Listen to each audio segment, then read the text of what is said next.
Lamar Jackson. As of today, the Baltimore Ravens can franchise tag him, exclusive or non-exclusive, kind of determines their future and his future, leaves a very questionable window open for other teams to swoop in and possibly grab him if they do non-exclusive tag him. So the way this works, and let me explain this to everybody who might not understand what we're saying here. The way that the franchise tag works, there's two franchise tags. There's the non-exclusive and the exclusive. The non-exclusive doesn't have a negative impact on a team's salary cap. So in the case of Lamar Jackson, I believe it's $45 million for the 1 year. If it's exclusive, it will count against the team's salary cap. If it is non-exclusive, it will not. That being said, if it is non-exclusive, other teams can begin to negotiate with Lamar Jackson. They could sign him to a deal that's worth more than the franchise tag. And I believe they have to send 2 first-round picks to Baltimore. In the case of Lamar Jackson, that's probably what he'd be traded for anyways, if not a little bit more, and what he would sign for with another team. Now, he has to obviously agree to that contract. They can't just say, hey, we're going to pay you $46 million over the next 2 years. Here's 2 first-round picks. He has to agree to that contract. If it is exclusive, the Ravens have Lamar Jackson. He is theirs. However, that $45 million hits their salary cap. That puts them in a big bind for this season for a guy that they don't know what the future is going to bring. Leaves a lot of question marks. They have a week, 2 weeks. March 7th is the deadline for the franchise tag. Do you think that that's the route that they go instead of paying him a fully guaranteed deal, which is what he's looking for? Yeah, the more I think about it, the more sense it makes for me, just for the Ravens to non-exclusive tag him. Like, this is a franchise that has played chicken with him throughout these entire negotiations. This is a guy that if I was a GM, I would commit to pretty easily. Like, this is Lamar Jackson. This guy's won an MVP. He's a pretty, he is in, for me, he is in that kind of elite tier of quarterback. And I understand the tight situation that the Ravens are in just with their cap, and they need a lot of help around him. But this is Lamar Jackson you're talking about. This is a guy who has carried your franchise for a while right now. And I don't know, if you don't want him, then at least leave the door open for someone to pick him up and for you to get something out of it. Like, those 2 first-round picks would be huge, especially if you're moving on from Lamar Jackson. Like, just, I don't know. Part of me also thinks that franchise, the non-exclusive franchise tag is a good way to kind of play the fence a little bit and like sit on the fence and play both sides for the Ravens. Yeah, I think if you're looking at it from the Ravens standpoint, that's their most likely course of action. How screwed are they, though? If the Ravens lose Lamar Jackson for 2 first-round picks, I mean, that could be to anybody. You got to think it's a team maybe like the Jets, the Raiders, New England, possibly. Teams, the Saints would be up there, even though the Saints have no salary cap anywhere, anytime. You got to imagine it's not a team like the Houston Texans or the Chicago Bears, who are going to get like the first 3 quarterbacks in the draft. So where does that leave Baltimore? If you're the Baltimore Ravens, are you non-exclusive tagging him because you hope that you could get a payout for him, or are you shipping him? Because I think the other thought here is, do we try to trade Lamar, get our pick of 2 first-round picks, which would likely put them in a spot to land a guy like Bryce Young or land a guy like CJ Stroud or, Anthony Richardson, who could somewhat replicate who Lamar Jackson is? Or do they just non-exclusive tag him and then just take anybody who comes with 2 first-round picks? I think that's the issue that they're in. Just to name the quarterbacks that are getting paid more than Lamar Jackson, because I think that's where it starts, is why are you not paying Lamar Jackson? I don't think there's a risk there. I think people want to talk about a risk and say, oh, well, he hasn't been healthy the last couple of seasons. The Baltimore Ravens haven't done anything to support this guy for the last 5 years. They've went out and drafted 1 wide receiver. His name's Rashad Bateman, who has turned into nothing so far.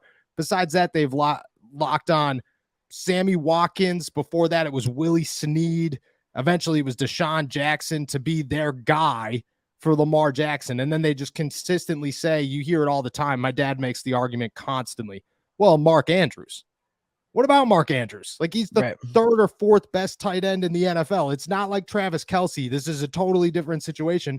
And even there, Patrick Mahomes has Juju Smith-Schuster, which is 3 times the wide receiver that a 36-year-old Deshaun Jackson is, or a Sammy Watkins is. And you have Nicole Hartman. You have names. If you're Kansas City, you have 5 running backs.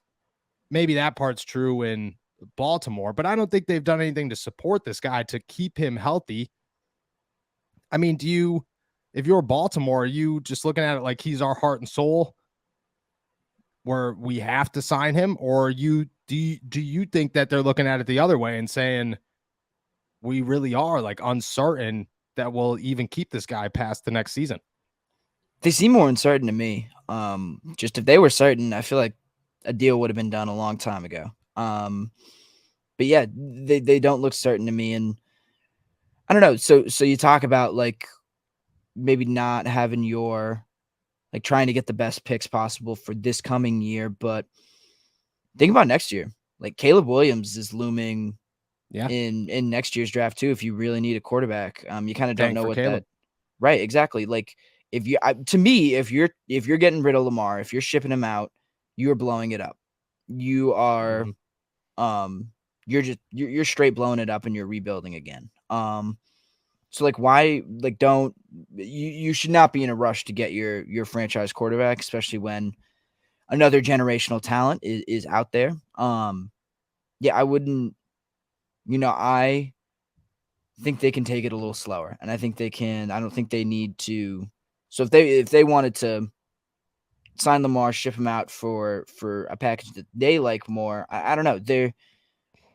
I think they're going to get good picks either way, and they're going to have if they're going to really commit to shipping out Lamar and blowing it up, they'll have enough resources, have enough capital to create a more sustainable rebuild for themselves.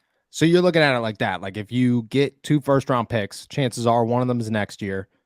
So you use that first-round pick and your first-round pick to go get a quarterback in a year.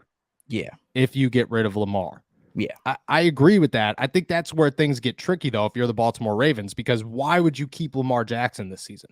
Why would you look at that situation and say, okay, well, we'll try to win a Super Bowl with Lamar this year, and then we'll just move up and try to get a quarterback next year? Like, yeah, that works in Madden. That's not going to work. The 32nd pick in the draft is worth nothing to most people who have the first or second pick in the draft. And then if you don't have, I get what you're saying, if you do trade him, but that's the situation that the Ravens are in, is if they either have to get rid of Lamar Jackson and begin to plan for the future immediately and take a down year, or they have to sign him long-term. I don't think that the franchise tag works in this situation whatsoever. I just look at it as you're gonna continue to sit here with Lamar Jackson. What are you gonna do? You're gonna franchise tag him again next year, and then the year after that until he proves to you that, oh, he did get hurt again, and he is not as valuable as we thought or as we said he was. It just, you know what I mean? Like that doesn't. It leaves you with a loss no matter what you do if you're the Ravens, if you decide to keep him on a 1-year deal.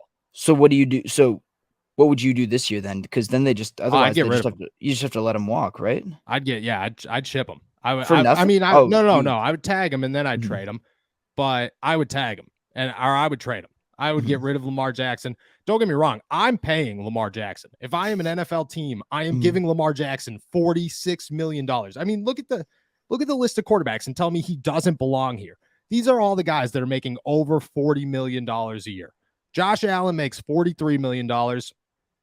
Patrick Mahomes makes 45. Deshaun Watson makes 46. Kyler Murray makes 46.1, which I think is hilarious. Russell Wilson makes 49, and Aaron Rodgers makes $50.2 million a season. You're telling me Lamar Jackson doesn't belong in that group of quarterbacks? He most certainly belongs in that group of quarterbacks when it comes to compensation. Do I think he should be guaranteed the entire deal? No. But I think that you should sweeten the pot enough to say, hey, look it. we're not going to be the team that starts this precedent. We're not going to give in to what the Cleveland Browns did and make the NFL so much harder for everybody else and let all of these teams suffer, including us, for the future, because we're going to give you a fully guaranteed deal. But we'll give you almost a fully guaranteed deal, because that doesn't look like a fully guaranteed deal. People will let that one drift away into nothing, and they'll continue to talk about Deshaun Watson, and it should be good enough for you. And I think Lamar should look at that and say, yeah, I understand what's going on here, and I'll take that. If he doesn't, if Lamar's being that guy and he's like, I want it all or I want nothing, well, then that's on Lamar. But I don't think that I don't have the sense that the Ravens are there. I don't have the sense that the Ravens are close enough to make anybody feel good about it. Yeah, I would agree with that. Yeah, I think Lamar has every right to demand that. I think there's going to be a players union that is also going to be telling him to demand that. It's going to be an interesting like push and pull from like what are these owners saying to each other about who's going to sign him and what they're going to give him, and is someone going to go behind someone's back and say, no, we just want him, like, screw you guys. I'll give him the guaranteed deal so I can get a great quarterback, versus everyone kind of colluding to say, look, let's artificially keep this down and let's just not sign him to a fully guaranteed deal. And it's just who breaks first, really. Is Lamar going to? Is Lamar, the Ravens, going to feel like they need to get something done sooner before everyone else does? I think that's the part that we play a dangerous game, is if you're franchise tagged, if you're a team looking at Lamar Jackson, looking to steal him from the Ravens, are you offering him a fully guaranteed deal? If I am, yeah. Do you think that that's what happens? If you're one of the teams, if the team's interested in Lamar Jackson, because there's going to be a number of them, do you think they offer a fully guaranteed deal to this guy and say, hey, look, we'll give it to you? They won't, we will. I think certain teams would like the Jets and the Saints. I could totally see them doing that. Yeah. A team like New England, I don't know. Who else needs a quarterback? The Saints, the Texans, but there's a lot of teams that are going to take, they're going to take a quarterback. They're not going to, you know what I mean? Like those first 3 or 4 teams right there are going to just be like, nah, we're good. I don't know who's high on. Does Tampa need Tampa needs a quarterback, right? Tampa Bay, they need a quarterback. They could definitely be on the hunt for a quarterback. Carolina needs a quarterback. Atlanta has been named to Lamar Jackson a number of times, so they could be it. But are one of those teams just handing them a fully guaranteed deal? Like, hey, come play for us for the next 6 years? Tampa seems like the kind of team to do that. Like Tampa and the Jets and the Saints, they just give me those kind of vibes. I think they're desperate enough, and I think they feel ready to take a home run swing on someone. Yeah. I kind of feel that too. I think that's what screws everything over. But I also think that that's what makes it so interesting for the Ravens and continues to push what I think is my narrative of the situation. I don't know what's going on in my background here. It's just, you see it like just going in and out. Yeah. I think that the Ravens, they're going to lose them. I just look at it and say there's too many teams in the NFL that are going to be interested in Lamar Jackson, where he is not going to take anything less. There's no compromise in this situation. I'm Lamar Jackson. I'm a former MVP. Yeah, I didn't play the last 8 games of the season this year, but whatever. Teams still want me. They're still going to hand me a boatload of money no matter who I go to. I'm leaving. I'm either signing a fully guaranteed deal here, or I'm just going to continue to wait it out and sign a fully guaranteed deal somewhere else, because I'm not getting any older. Lamar Jackson's a quarterback. He's not looked at as this guy that's got a short shelf life. They want him around forever. Right. I was going to say, like, rest is not bad for Lamar Jackson. Taking a year off would not be the worst thing in the world for him. No. Oh, gosh, no. No, especially Lamar Jackson. That's the situation that the Ravens are in, is they do not control anything here. Lamar Jackson is still Lamar Jackson. And if anything, he sits a year. We saw what happened with Deshaun Watson, where you pay him $260 million. There's not one person talking about, oh, maybe Deshaun Watson never gets back to full form. Everybody is fully convinced. I mean, me and you, But most people are talking about, oh, he'll get there. They'll figure it out. And if they don't figure it out, it was a bad move, but Deshaun Watson was worth the money in hindsight. Lamar Jackson's going to be the same deal. Nobody's going to look at Lamar Jackson and say, oh, this guy took a year off of football. He's now only worth $25 to $35 million. No, he's going to be worth $50 million next year, fully guaranteed for the next 6 years. Somebody's going to give him that type of money. And I think if you're the Baltimore Ravens, you ship him out of here and you take a year and you suffer and you just deal with the repercussions of next season. Yeah, because you're not going to get a quarterback this year. Right. Look, you swung and you missed. Like, that happens. You can't try to, you can't, what's even the phrase? You can't make the situation worse trying to salvage something that didn't work. No, exactly. Or just salvage it, just pay him. You want to pay him a fully guaranteed deal. You want to pay him what he wants, give him what he wants, but you don't want to do that. So your only other option is to get rid of him. There's no compromise here. The NFL is no longer built for teams to win. That's not the idea anymore. The idea is for the players to always win. And Lamar Jackson's going to win this one. And I get a lot of people, I wrote something a couple weeks ago about how Lamar Jackson was on his way out and Patrick Queen has also requested a trade and he's on his way out. Two of possibly their two biggest names in Baltimore. I had Ravens fans blowing on my DMs like, dude, you're an idiot. We're going to trade Patrick Queen and Lamar Jackson, and we're going to replace both of them in the draft, blah, blah, blah. I'm like, that's great in theory. Who are you replacing Lamar Jackson with in the NFL draft? Because you're not moving up high enough to get somebody that is Lamar Jackson quality. You're not getting a CJ Stroud. You're not getting a Bryce Young. Maybe you're getting an Anthony Richardson. I guess that's a good backup plan, I guess. You're not getting, who's the dude out of Kentucky? Will Levis. You're not getting him. And by no means are you finding a Patrick Queen. Are you kidding me? This inside linebacker group is terrible. And you're going to find a Patrick Queen? Right. Like, go ahead, Ravens. Do that. Go trade away your two best players and talk about it. Yeah. Go ahead. Please. It just doesn't work.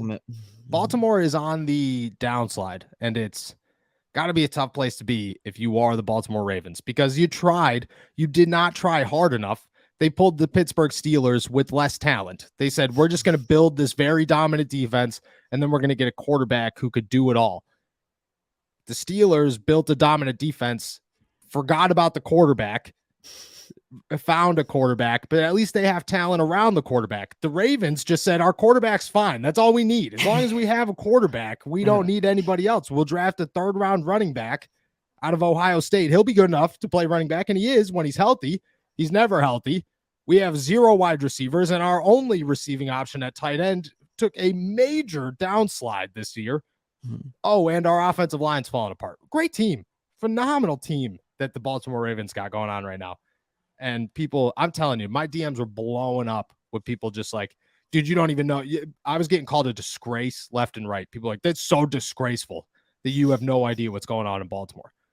I'm like, okay, buddy, I've been here before. Be ashamed. Oh, the Ravens fans, it's always a great day when I don't like to attack fan bases, unless it's the Steelers because, I feel like give and take a little bit.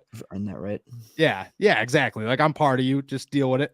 But the Ravens, I don't want to take any cheap shots, but I've been attacked. I've never been attacked more than my take on Lamar and Patrick Queen, except for when the Ravens signed Alejandro Villanueva and said they were going to move him to the right tackle spot, which he's never played before, and he was 34 years old.